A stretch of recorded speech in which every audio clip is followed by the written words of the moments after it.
Matthew's version of Jesus' life is one of the 4 accounts accepted today as a gospel.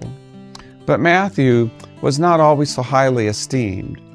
He came from the tribe of Levi. That tribe provided priests that served in the temple. It was assumed that by the age of 12, he would have memorized the complete first 5 books of the Old Testament, called the Torah. Matthew, simply by being born in the right family, was to serve as a priest. Something went terribly wrong, though, along the way, and we really don't know what it was. All we know is the outcome. Matthew was an outcast. He'd taken up a profession completely denounced by the Jewish people. He was a tax collector. Tax collectors were cheats. They worked for themselves.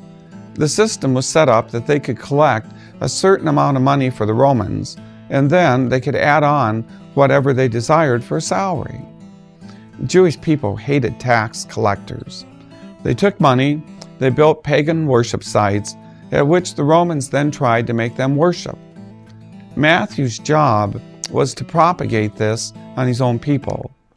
Tax collectors were social outcasts. They were hated by the religious of the community.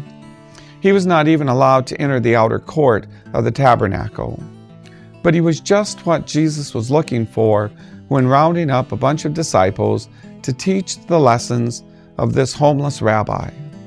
Are you like Matthew? One mistake has led to another and another until you've completely lost track of what matters in life. Have you been abandoned by your family, by your friends? Are you an incorrigible? Do you have no hope of ever finding a life or meaning or value? Well, there's good news. You qualify to be the one Jesus wants to come and follow. You can take off your mask. Society has stripped you naked, left you with nothing. And at this point, God's willing to come and to fill you with all that matters. Just ask.